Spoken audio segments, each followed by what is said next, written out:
ನಮಸ್ಕಾರ ಸ್ನೇಹಿತರೆ, ಸಂಹಿತಾ ಸನಾತನ ಚಾನೆಲ್ಗೆ ಸ್ವಾಗತ. ಇಲ್ಲಿ ನಾವು ಸನಾತನ ಹಿಂದೂ ಧರ್ಮದ ಆಳವಾದ ತತ್ವಗಳನ್ನು ಸರಳವಾಗಿ ತಿಳಿದುಕೊಳ್ತೇವೆ. ನೀವು ಯಾವಾಗ್ಲಾರು ಶಿವನ ದೇವಾಲಯಕ್ಕೆ ಹೋದಾಗ ಗರ್ಭಗುಡಿಯ ಮುಂದೆ ಶಿವನತ್ತ ನೇರವಾಗಿ ದೃಷ್ಟಿ ನೆಟ್ಟಿರುವ ನಂದಿಯನ್ನ ಗಮನಿಸಿದಿರಾ? ಅಲ್ಲಿ ಅವನು ಯಾಕೆ ಕುಳಿತಿದ್ದಾನೆ? ಯಾಕೆ ಅವನು ಸದಾ ಹೊರಗೆ ಇರ್ತಾನೆ? ಶಿವನ ಪಕ್ಕದಲ್ಲಿ ಯಾಕೆ ಇಲ್ಲ? ಈ ಪ್ರಶ್ನೆಗೆ ಉತ್ತರ ಹುಡುಕ್ತಾ ಹೋದ್ರೆ ನಮ್ಮ ಮುಂದೆ ತೆರೆಯುವ ಕತೆ ಕೇವಲ ಒಂದು ಪೌರಾಣಿಕ ಘಟನೆ ಅಲ್ಲ, ಅದು ಭಕ್ತಿ, ತಪಸ್ಸು ಮತ್ತು ಅಮರತ್ವದ ಅದ್ಭುತ ಸತ್ಯ. ಈ ಕತೆ ಆರಂಭವಾಗುವುದು ಶಿಲಾದ ಮಹರ್ಷಿಯಿಂದ. ಶಿಲಾದರು ಮಹಾ ತಪಸ್ವಿ, ಲೋಕದ ಬಾಂಧವ್ಯಗಳನ್ನು ತ್ಯಜಿಸಿ ತಪಸ್ಸೇ ಜೀವನವೆಂದು ಸ್ವೀಕರಿಸಿದವರು. ಆದರೆ ಕಾಲಕ್ರಮೇಣ ಅವರ ಮನದಲ್ಲಿ ಒಂದು ವಿಶೇಷ ಆಸೆ ಹುಟ್ಟಿತು. ನನಗೆ ಜನನ ಮರಣ ಚಕ್ರಕ್ಕೆ ಒಳಪಡುವುದಲ್ಲದ ಪುತ್ರ ಬೇಕು ಅನ್ನೋ ಆಸೆ.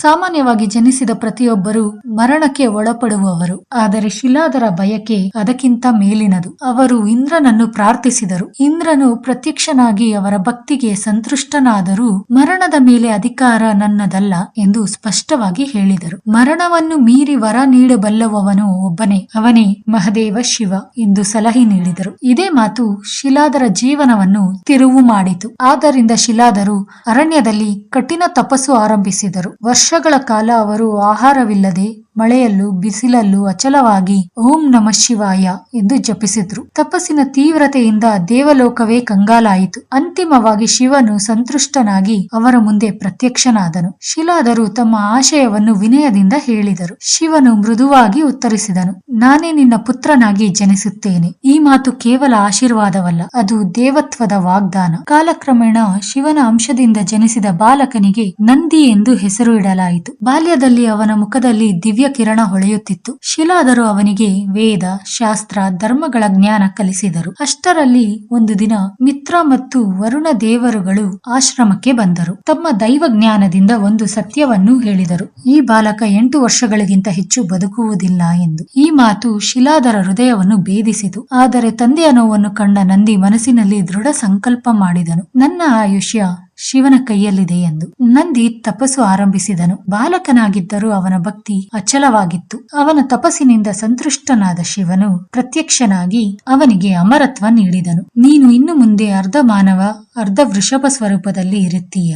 ನೀನು ನನ್ನ ಗಣಗಳ ನಾಯಕನಾಗಿರುತ್ತೀಯ, ನನ್ನ ವಾಹನವಾಗಿಯೂ ದ್ವಾರಪಾಲಕನಾಗಿಯೂ ಇರುತ್ತೀಯ ಎಂದು ಆಶೀರ್ವದಿಸಿದರು. ಆ ಕ್ಷಣದಿಂದ ನಂದಿ ಶಿವಗಣಗಳ ನಾಯಕನಾದನು. ಸಮುದ್ರ ಮಂಥನ ಸಂದರ್ಭದಲ್ಲಿ ಹಾಲಹಲ ವಿಷ ಹೊರಬಂದಾಗ ಶಿವನು ಅದನ್ನು ಕುಡಿದು ಲೋಕವನ್ನು ರಕ್ಷಿಸಿದನು. ಆ ವಿಷದ ಕೆಲವು ಭಾಗ ಹೊರಬಂದಾಗ ಶಿವನ ರಕ್ಷಣೆಗೆ ನಂದಿ ಅದನ್ನು ಸೇವಿಸಿದ ಎಂದು ಪುರಾಣಗಳು ಹೇಳುತ್ತವೆ. ಇದರಿಂದ ಅವನ ತ್ಯಾಗ ಮತ್ತು ಭಕ್ತಿ ಸ್ಪಷ್ಟವಾಗುತ್ತದೆ. ಒಂದು ದಿನ ದೇವಿ ಪಾರ್ವತಿ ಮತ್ತು ಶಿವನು ದ್ಯೂತ ಕ್ರೀಡೆ ಅಂದರೆ ಪಗಡೆ ಆಡುತ್ತಿದ್ದರು. ಆ ಸಂದರ್ಭದಲ್ಲಿ ನಂದಿ ಶಿವನ ಪರವಾಗಿ ಮಾತನಾಡಿದ. ಇದರಿಂದ ಪಾರ್ವತಿಗೆ ಕೋಪಗೊಂಡು ಅವನಿಗೆ ಶಾಪ ನೀಡಿದಳು. ನಂತರ ನಂದಿ ಗಣೇಶನ ಆರಾಧನೆ ಮಾಡಿ ಶಾಪದಿಂದ ಮುಕ್ತನಾದನು. ಈ ಘಟನೆ ನಮಗೆ ತಿಳಿಸುವುದು ಭಕ್ತಿ ಇದ್ದರೂ ಸಮತೋಲನ ಅಗತ್ಯ. ಪ್ರತಿ ಶಿವನ ದೇವಸ್ಥಾನದಲ್ಲೂ ನಂದಿ ಗರ್ಭಗುಡಿಯ ಹೊರಗೆ ಶಿವನತ್ತ ಮುಖ ಮಾಡಿ ಕುಳಿತಿರ್ತಾನೆ. ಇದರ ತತ್ವ ಏನೆಂದರೆ ಭಕ್ತಿಯ ದ್ವಾರದಿಂದಲೇ ಪರಮಾತ್ಮನನ್ನು ಸೇರುವ ಸಾಧ್ಯತೆ.